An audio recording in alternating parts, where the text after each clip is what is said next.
All right. It's a really great pleasure to be with all of you this morning for Charles Davidson's doctoral dissertation proposal presentation. I'm playing two roles. I'm Terrence Lyons, and I'm playing two roles today. I'm a member of this, maybe three roles. I'm a member of this committee. I'm the doctoral director, and I'm also sitting in or taking the part of Agnieszka Paczynska, who is the chair of this committee and who's been interacting with Charles multiple times, and so is very much has her fingerprints all over this proposal, and will continue to serve as the chair. What I want to do today, I want to quickly go around the room once to let everybody introduce themselves. Let me first introduce my colleague, Peter Mandaville, from the Shar School of, I can't remember the rest of it. We cannot. This is not his first rodeo. He's been on a number of our dissertation committees, and he and I worked closely at the Center for Global Studies for a number of years. What I'll do then is I'll let the rest of you self-introduce, and then Charles will do a 20 to maybe 25-minute presentation based on his PowerPoint slides. We'll ask a few questions. You'll have an opportunity to ask questions, and then Peter and I will briefly confer, but that will end our day. So why don't I go down this way from Peter? My name is Christian Taylor. I'm a master's student here at SCAR and very interested in insurgency, and so insurgency for breakfast sounded fantastic. I'm Patricia Malden. I'm faculty here, and Charles and I have done some projects together, and we'll do future projects together. Indeed. I'm Chukuma Onion. Okay, I'm Chukuma Onion, popularly called Chuck. I'm a PhD student in ESCA, and I'm here just to deal with it. Wonderful. I'm Falling for the Sergey. I'm a PhD candidate, and I'm in the same cohort as Charles. A very important next guest. Yeah, I'm Abby, and I'm Charles's wife. I work at the Aspen Institute, interested in these topics as well. Yes. I'm Lauren Kinney. I'm a PhD candidate as of Saturday. So, and I'm interested in terrorism. So. In what? Terrorism. Oh, very good. And then I have you on the wall. Charisse, is to go down? Charisse Partners, master's alumni and staff at ESCA. Good to see you again. Monique Barner, I'm here in support of Charles. Fantastic. And I work in it. I've seen you around. I'm Doug Urban. I'm on the faculty here. I'm Lisa Shaw. I'm a master's alum and also a staff member.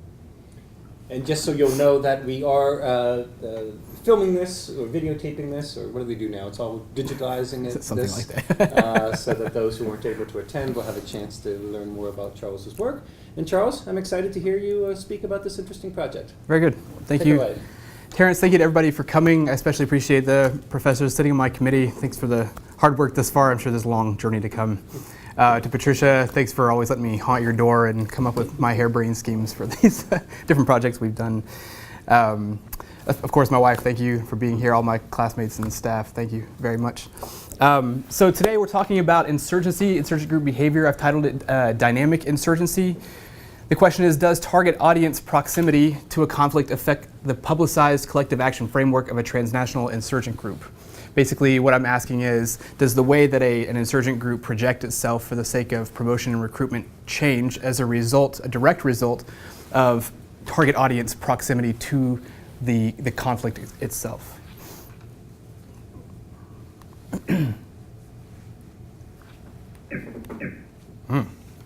Not working.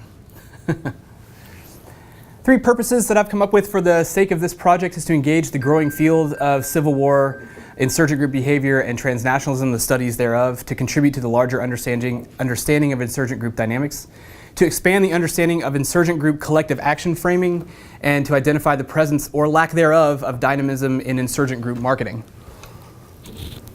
Research question I've already stated. My hypothesis is that transnational insurgent groups' collective action frameworks shift in response to proximity-based social contexts for the sake of effectiveness in promotion and recruitment. So something just to point out early is that I am taking a stance that is a literal stance in proximity, not do I feel far away or do I feel close.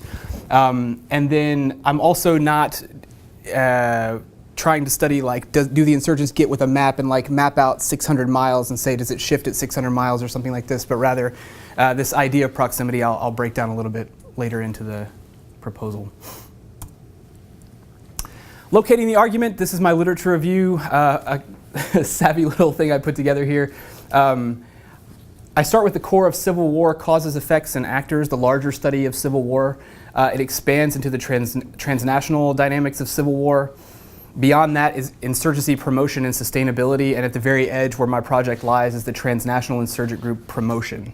I kind of I conceptualized it with the green being the most relevant towards my my studies and the contribution thereof. Again, locating the argument inside of the existing literature in the field, causes of Civil War, transnationalism and diaspora studies, collective action framing, insurgent group behavior and dynamics, and insurgent group sustainability and promotion.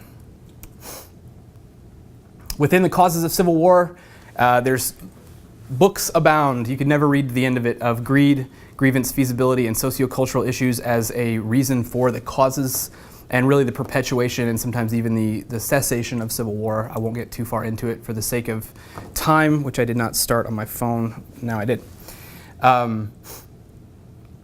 Just a quick overview of where my comp went, actually, and then how I've developed this proposal. Some big things to... comp right there. This is Flesh that out in 30 pages. Yeah. 2 months, 30 pages. Some things to point out. Havelmo, I think is how you pronounce it, he started with the contest model. Basically said that the side that best utilizes their resources wins. The idea of insurgent group behavior dynamics, Civil War studies has been a fairly recent field that's growing in nuance. And I guess one thing I want to point out as far as the greed and grievance argument is concerned, this idea that do civil wars start and perpetuate as a result of profitability and what can be gained, or do they start as a result of people feeling like they've been treated unfairly or they're not living up to their potential? There are arguments against the greed argument, and even the word greed itself, I put in Terrence Lyons' name into parentheses, that word greed has to really be fleshed out in order to use it appropriately, that insurgents aren't necessarily always greedy, but that they stand something to gain. And those arguments we could go into great depth on, I do not have time to do. Next, the transnational dynamics of Civil War. There are ideas of spillover and diffusion, economic opportunity, political opportunity, and diasporic, I can never get that word right, influence, and then ethnic and social considerations of transnationalism. Basically, what is it about a local Civil War that expands into places that are no longer local and certainly outside the bounds of the country within which it's taking place? These are some of the big ideas that I've hit quite frequently, and all of these will play a part in my study.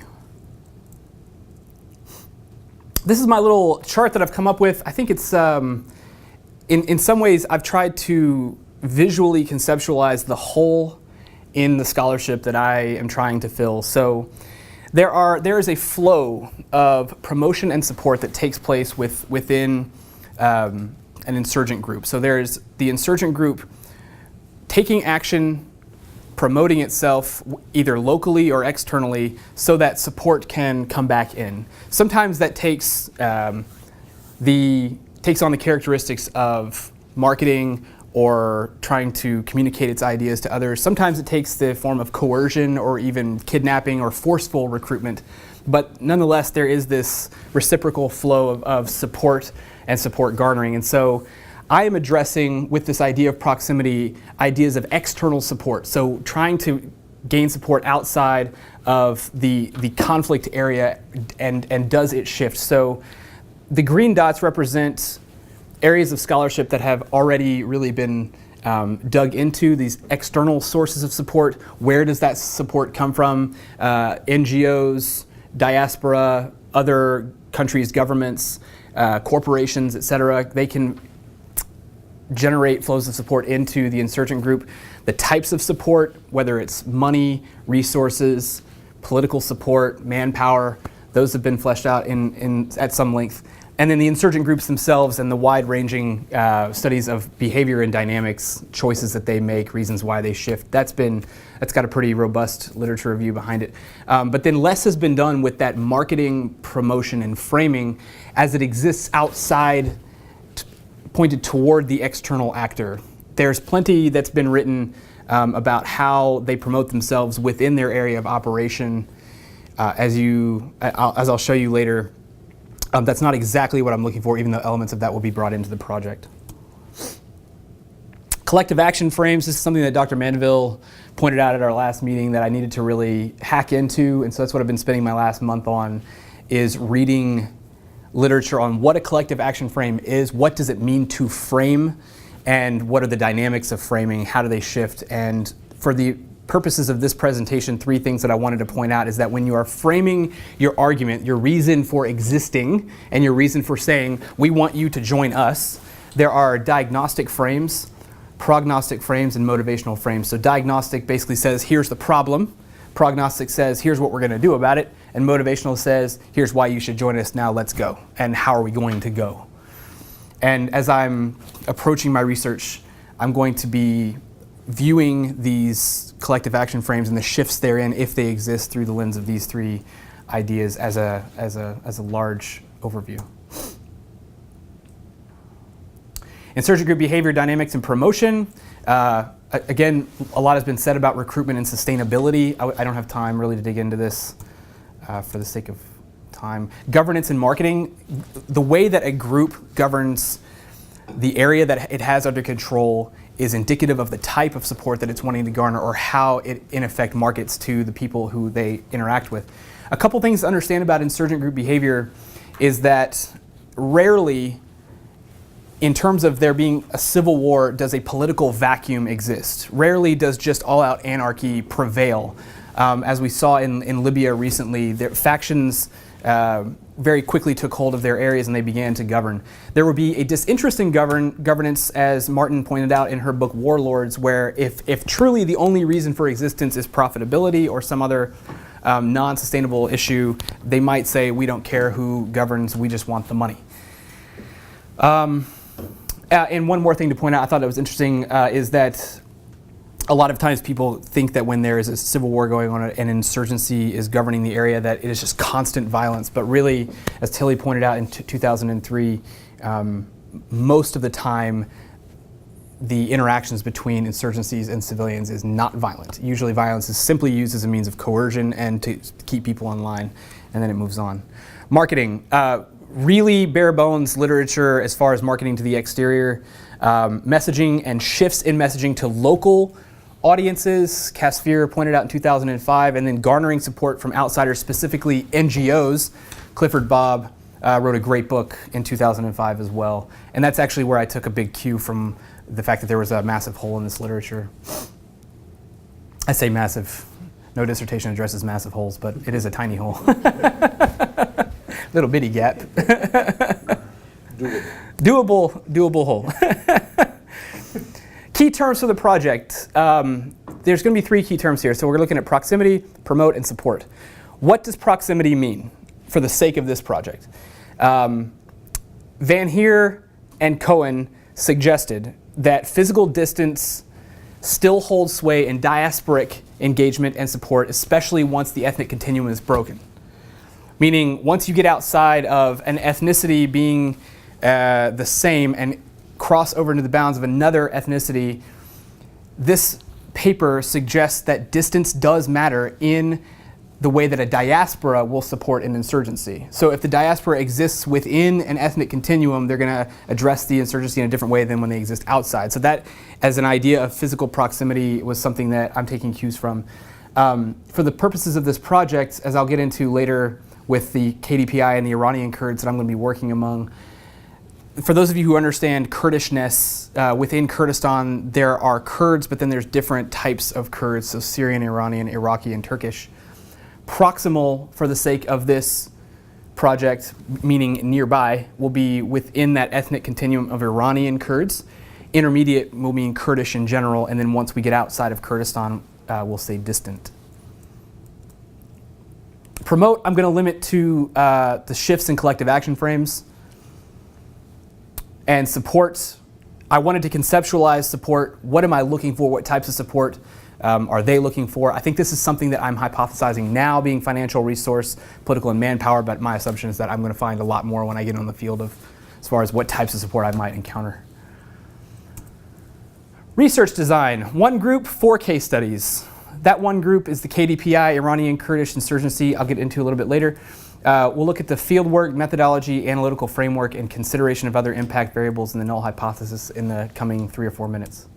The group focus, KDPI, the Democratic Party of Iranian Kurdistan, not to be confused with the Kurdish Democratic Party, Iran.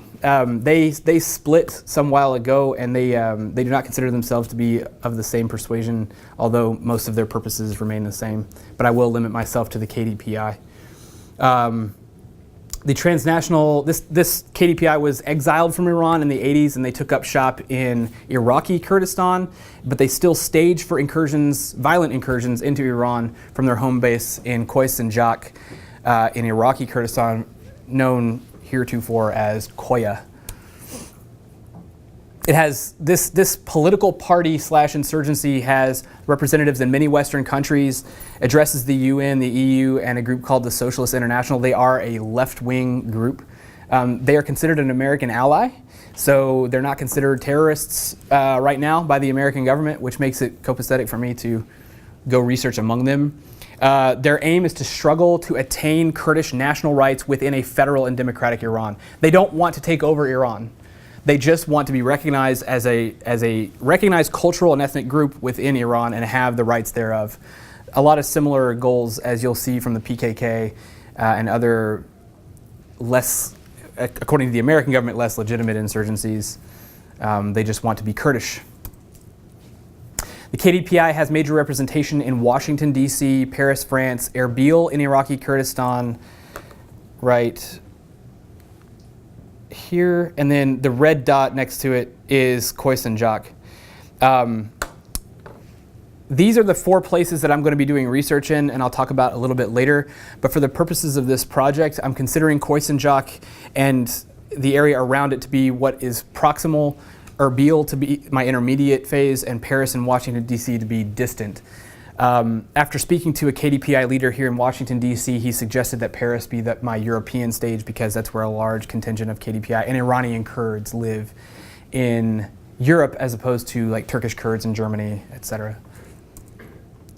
My methodology. So I stole this from John DeRosa a couple days ago. I love I love having a math thing on there. It makes me look really legit, right? But the idea is, and there's no numbers. I don't know much algebra, but that's scientific. Scientific, political science.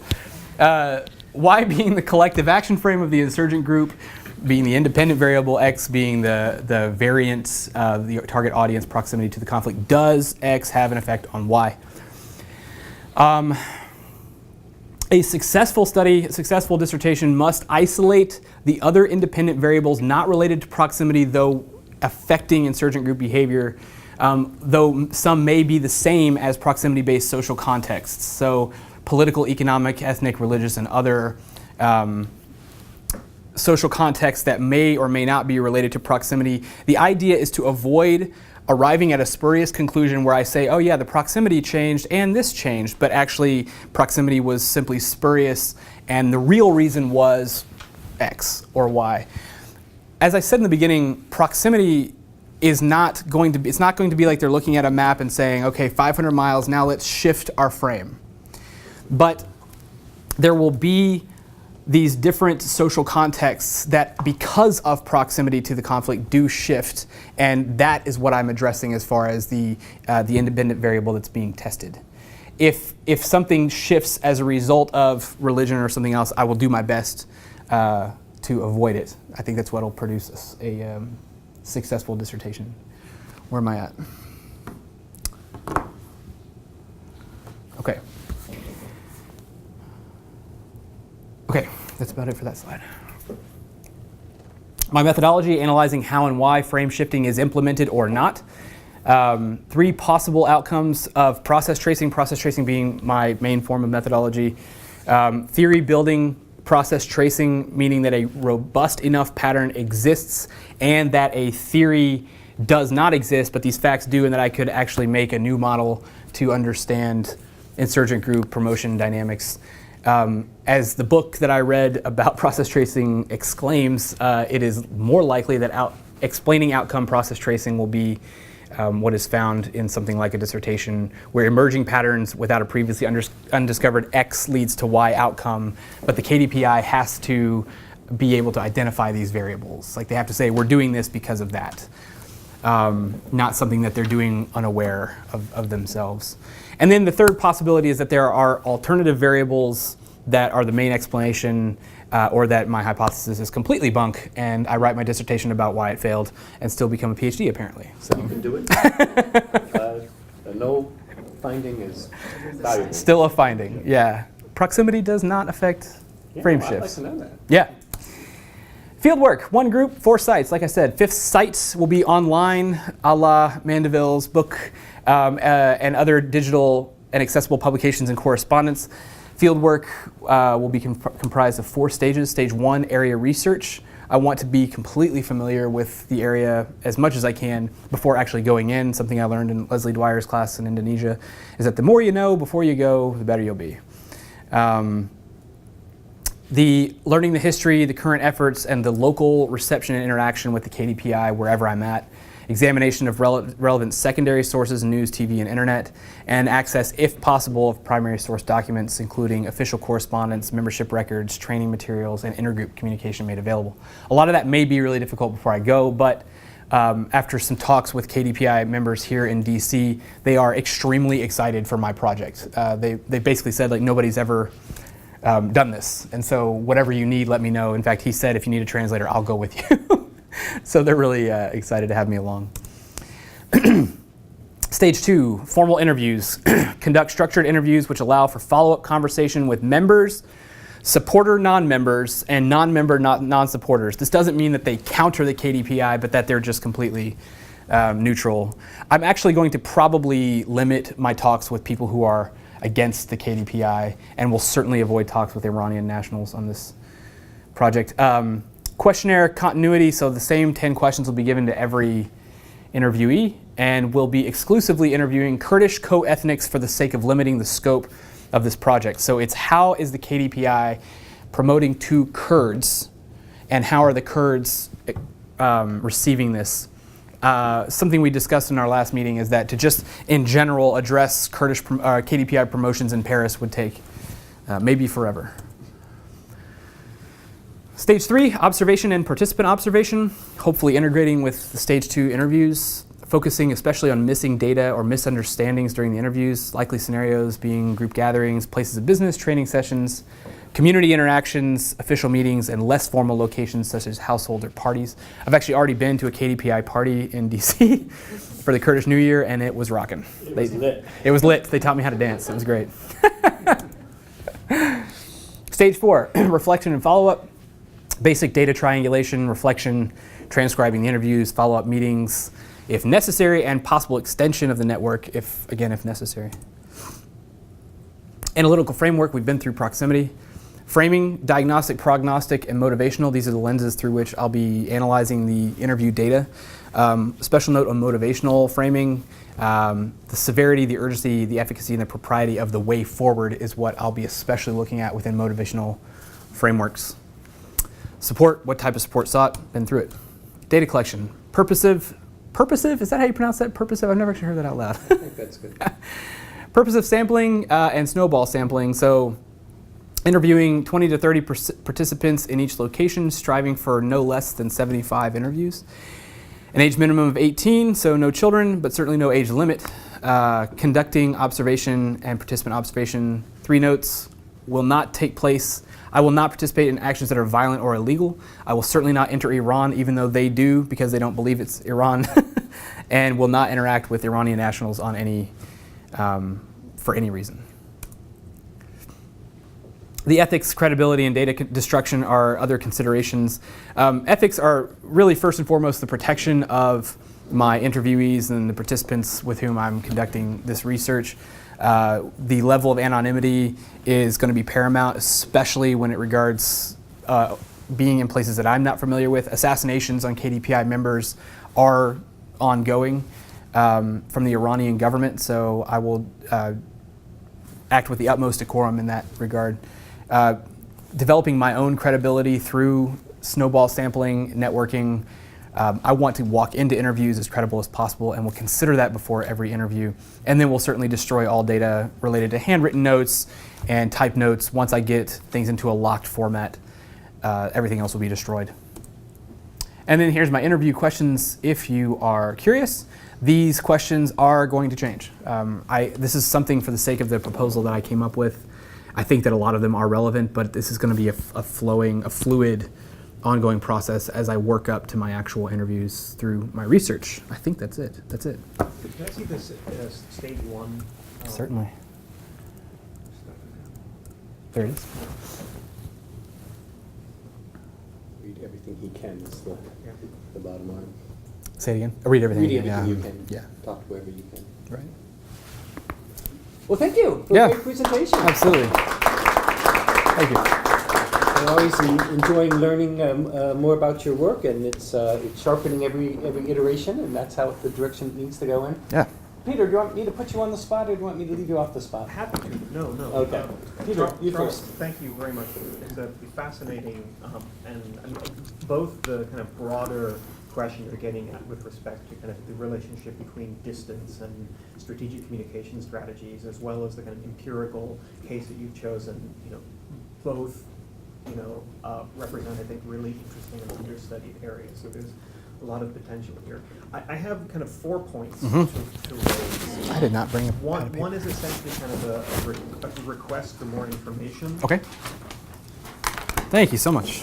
Request for more. No, bring a pad and paper to your dissertation I can remember it all. The slides are amazing, Charles, but the lack of pen and paper. Take another couple months. Come back to us later. So one point is just a kind of a request for information, and there are 3 points/questions that are kind of more about the substance of your proposal. So the first kind of request for information is, it would be interesting to hear a little bit more about how the orientation of both the KRG and the government of Iraq towards the KDPI, given that they are, in a sense, being hosted, in a particular sub-region that has its own politics around Kurdish identities and thoughts that multiple entities in the neighborhood have about insurgency and things like this. Sure. So just understanding that kind of political context. You mentioned that your work in some ways keys from Clifford Bobb's book, and given that he has, his book is a statement about, to a large extent, the subject matter you're proposing to study here. The book is called Marketing Rebellion. Right. Be interested to hear how you position yourself vis-a-vis his work. Is there something, do you see yourself as adding something to the kind of framework that he provides? Are you filling in something missing? Are you pushing back against him? Just it'd be great to get a sense of how you see yourself vis-a-vis the book that would kind of generally be regarded, I think, as the kind of primary statement to date about this. Certainly, question. okay. With respect to methodology, it just occurs to me that you seem to be the core of the kind of data gathering that you are going to do seems to be, if I understand correctly, the interviews. And it just occurs to me that there's a risk of a certain kind of intersubjectivity problem there, in the sense that you are yourself an outsider, right? You're looking at how insurgents market themselves to outsiders. Certainly. You're an outsider, and so it's likely to be the case that you're an outsider based in Washington, D.C., and someone who has been engaged on the ground professionally, in and around conflicts. So there's, I think, a certain amount of risk of you being perceived as someone that they want to talk to and tell stories to, right, of a certain sort. And so I'm just wondering whether it might be important to place as much, if not more, emphasis on kind of content analysis that you do of, communications artifacts, right? The fact that there are, already produced propaganda and communications materials that have been generated in Koya, Erbil, Paris, and Washington.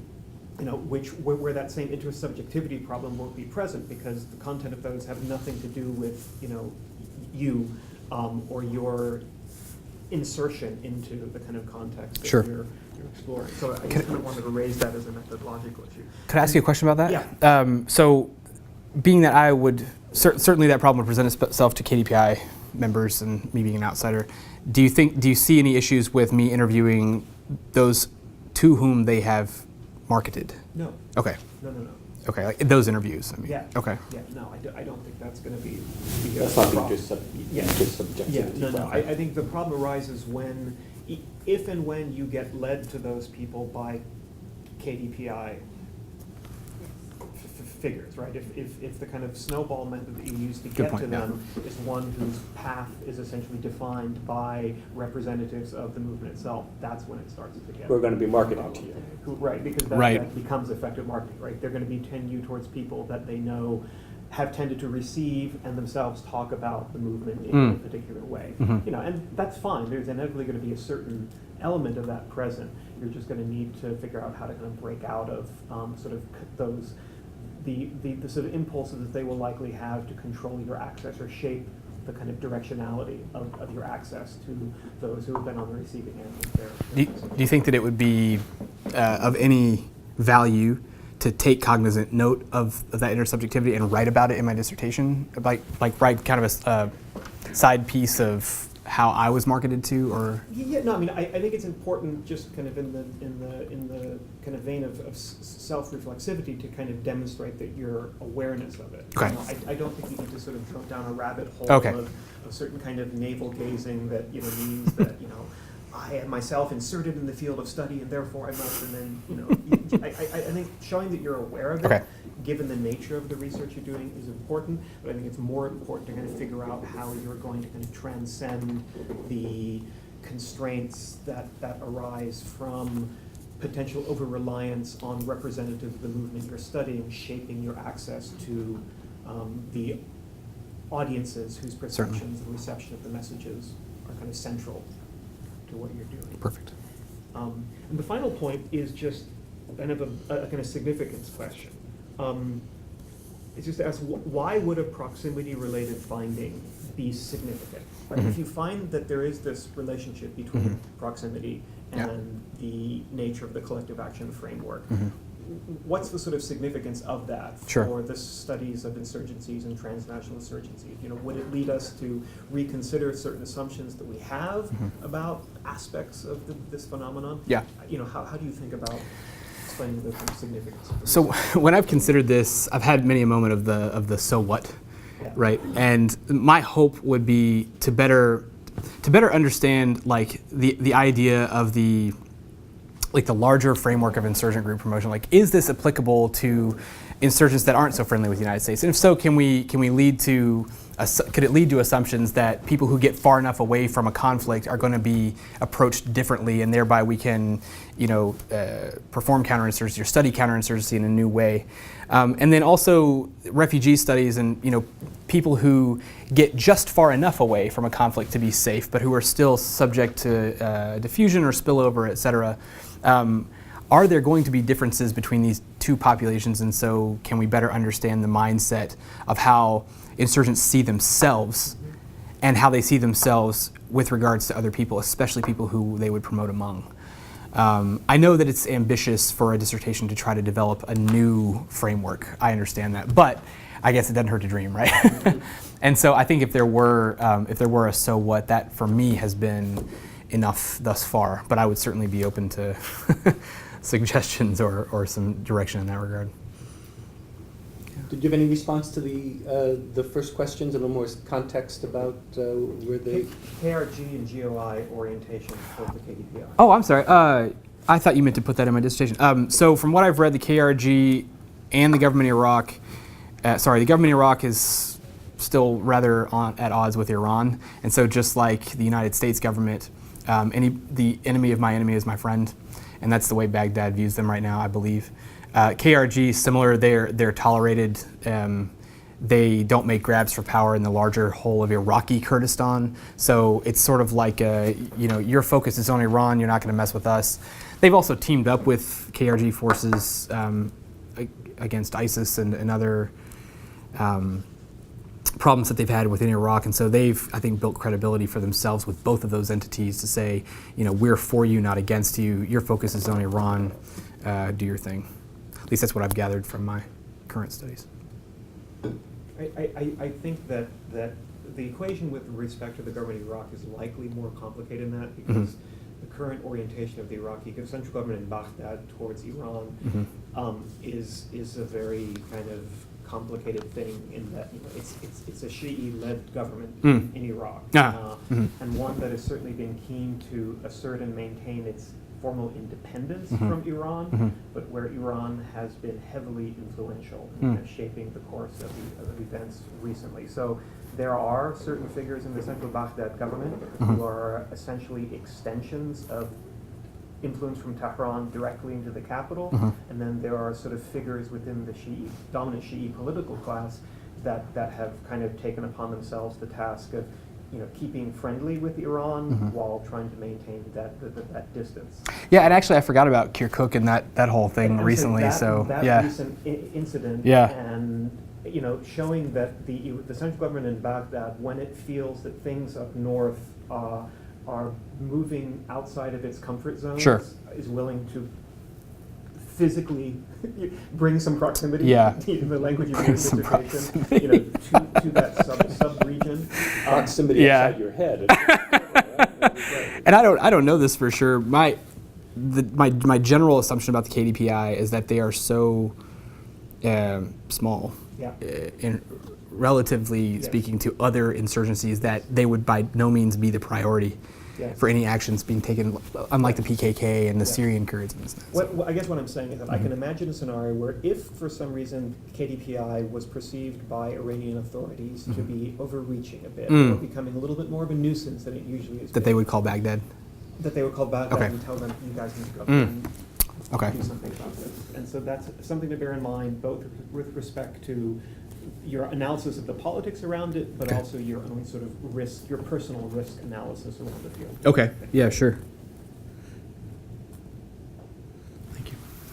I'm going to re-ask one of Peter's questions, because I think it's still out there, and that is the relationship to your work, to Clifford Bob's work. Because it was one of my questions as well. Are you trying to demonstrate that he's right by taking a new case that he didn't consider, or the parts of his that you think are more right than others? And so that's that to me is one of the key theoretical positioning things that you need to accomplish, that people will look at your dissertation and say, Bob already wrote that book. Why is he doing this? To be able to say, I'm not doing what Bob did, I'm doing something different, I've evolved, I'm pulling in a different literature. And so let me put that down as one of the things. My next is, well, first of all, congratulate you on a couple of things. Is that from when we met, it was just in December, I think. You've done a ton of reading. You've read everything that we told you to read. I wasn't sure you were going to get to it before you came back. And you've done a much better job at defining what you mean by proximity, which is a very complicated, difficult term. And I think that you've wrestled with it. I think you'll continue to wrestle with it because it's such a complicated term. Because I want to give you another sort of hypothetical case and how proximity might play out differently.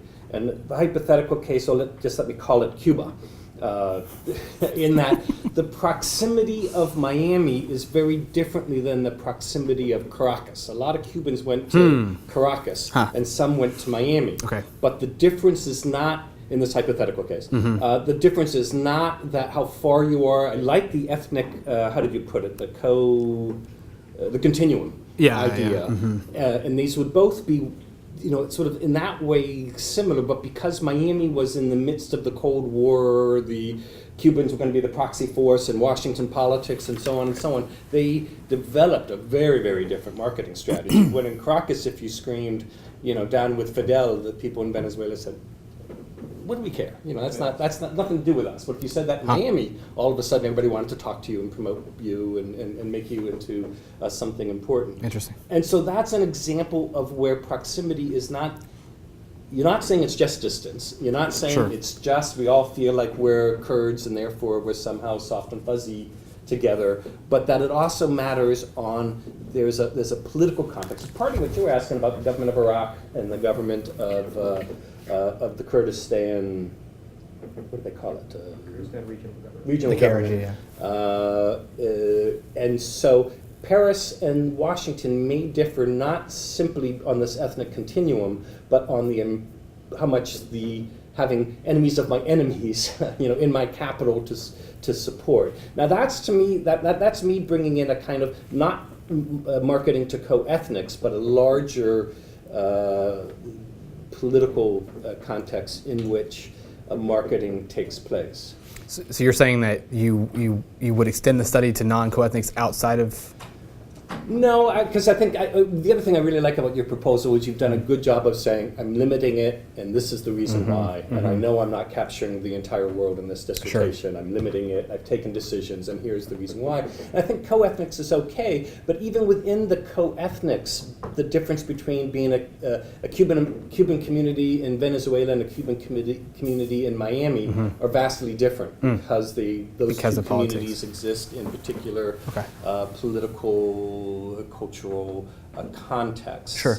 I guess another way of saying what you're saying is that the kind of messaging that we see them doing in Washington compared to, say, Paris, with Washington being 3,000 some extra miles away, is perhaps as much, if not more, a function of the fact that it's the capital of a superpower that has a particular orientation towards the issue itself, rather than just being further away. So that's to me, that's the type of thing that I would want to avoid in this project. Because it's a superpower, if it's shifting that, I need to be able to see that and say, this is because it's DC and not, and move it aside.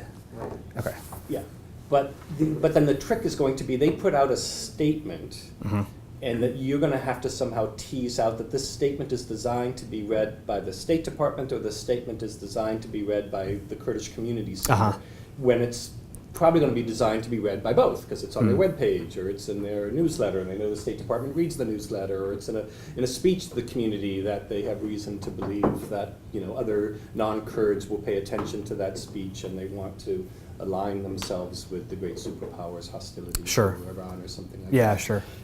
So it's just another way to further problematize what you've already problematized several steps on this question of proximity.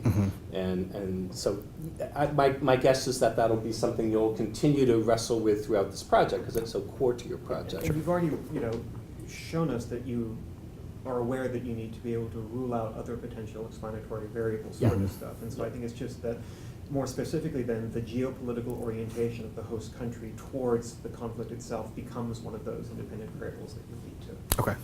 Yeah.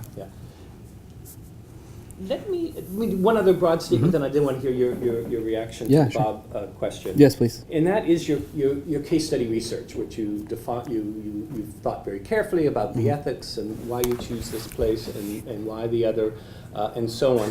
What's your plan B? What's your plan B if all of a sudden it is not possible to do the research in the Iraqi Kurdistan regional government? In Koya and in the other places.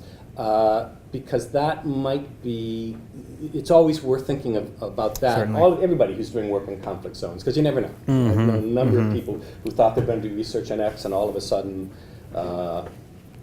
political circumstances on the ground did not allow that. So let me leave you with that and give you either respond to it now, particularly the Bob question. Okay. I do want to hear you push back on that or respond to the Bob question. So I'll start from the bottom and work my way up here. The plan A *-1 is get there as quickly as possible because it seems to be fine right now.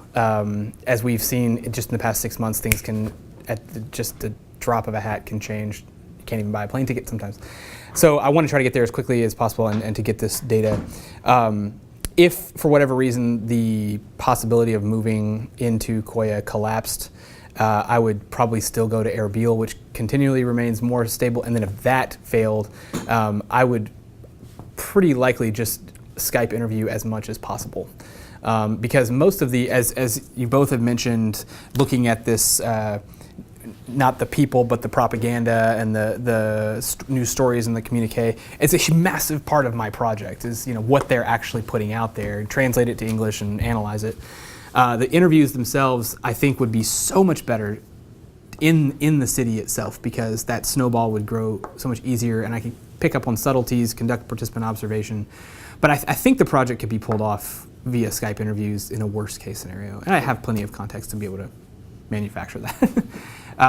But I would certainly love suggestions. If that's a plan B, if you have a plan C or a better B, I would love to hear it. With Bob, so can I say what I think about please, the plan B or C? Because Yeah. another way, it would be a different project, but the other plan C perhaps would be to spend more time on the fifth site. The site Sure. of internet communications and websites and YouTube and things like that, where there'll be a vast amount of information. And make it about that? No, maybe not just about Okay. that. You might do that, and then also Washington and Paris, for example. Okay. But that there may be that you can mine that more Sure. deeply and make it more of your argument about proximity. Right. Problematize what it means to be proximate on a website and a YouTube, but Right, and that deterritorialized space of the internet Yeah. means that someone located in Koya and or Erbil or Paris potentially has access to the same materials and is consuming and engaging through, so I guess that raises the question of, is there a additional type of media production that they do that is not kind of designed for an audience in a specific locale, but is kind of meant to be kind of transnational, general, relevant, right? This is something that anyone, anywhere who wants to connect to our cause can view and. But this is going to be a very problematic step to take, because you're all about territory. Yes.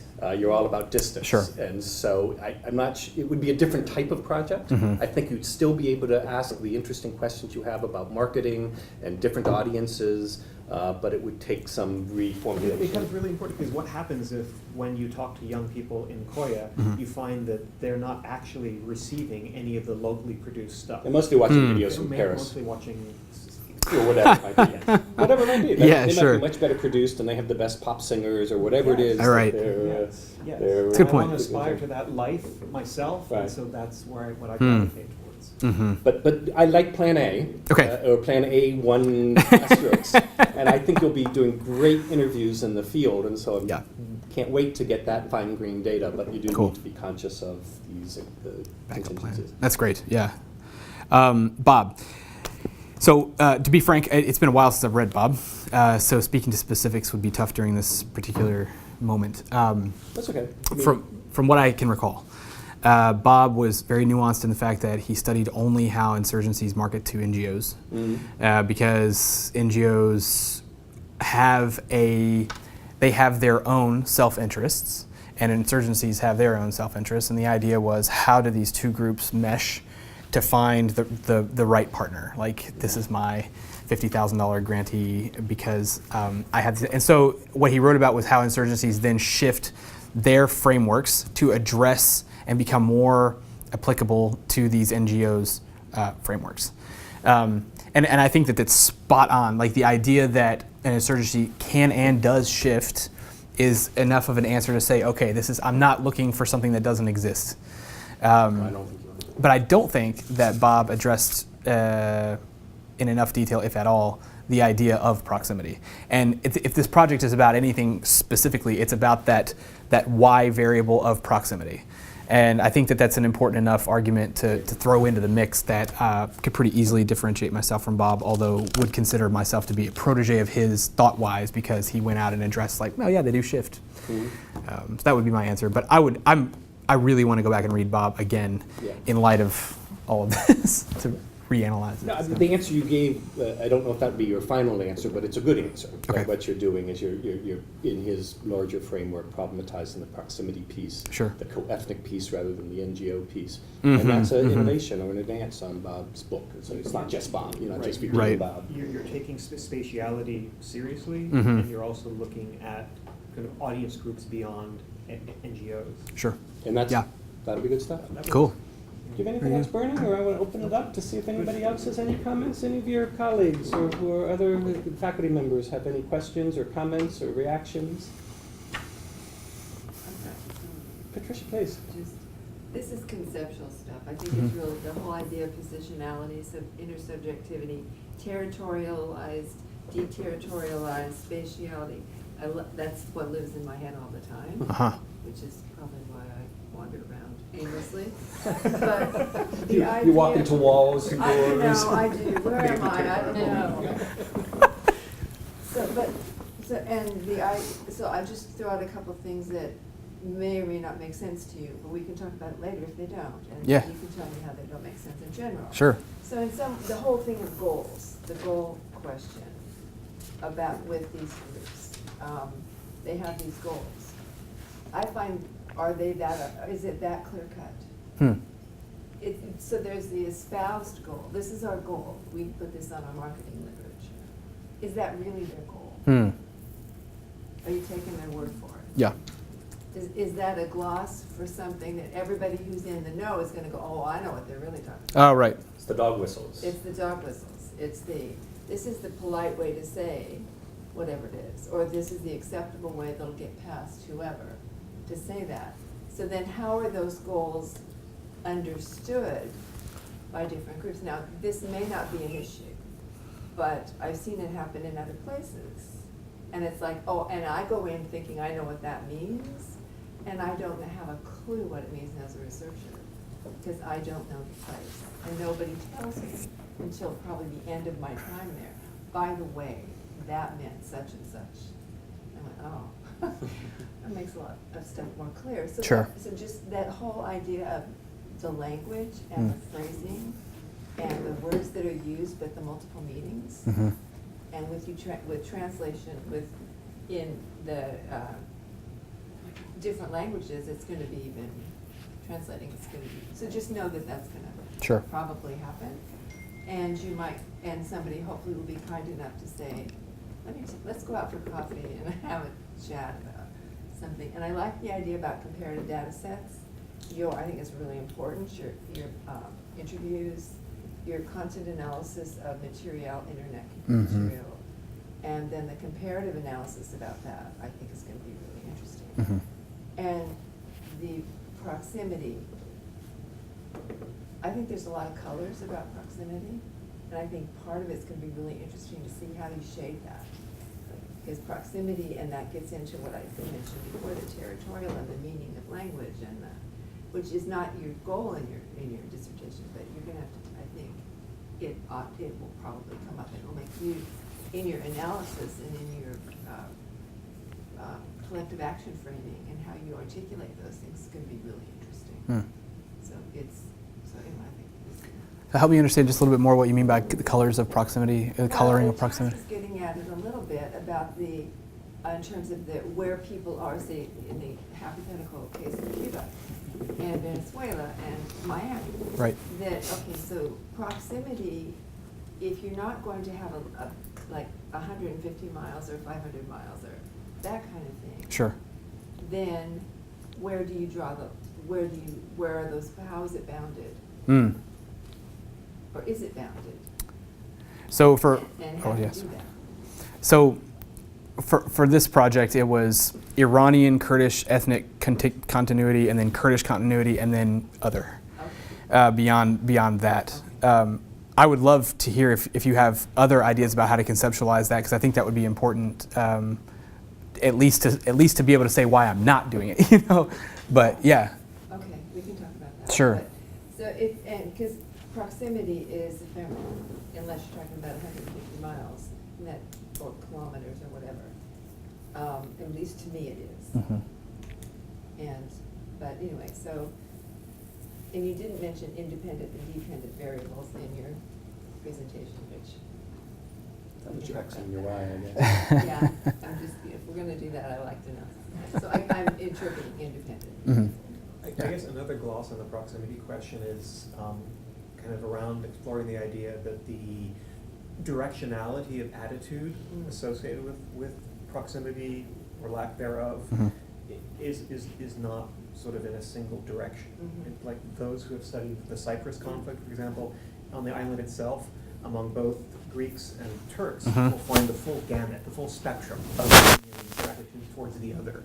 Whereas in sort of sites of major Cypriot diaspora like London, what you tend to find is more pronounced views at either extreme. Either Turks and Cypriots have mixed in London and neighborhoods and get to know each other, and so are much more open to, what's the big deal, why this war? Or they've sort of hardened and preserved these enemy images because it's easy to do so at a distance. It's easy to hate the other from a distance because you don't actually have to figure out how to live.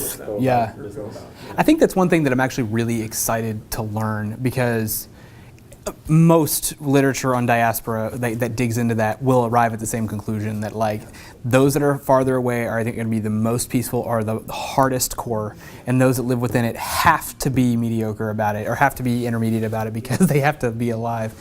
And I really do wonder if I'm going to find the same thing in Koya. Yeah. And a confirmation of that with a new case is always a useful and interesting thing. Sure.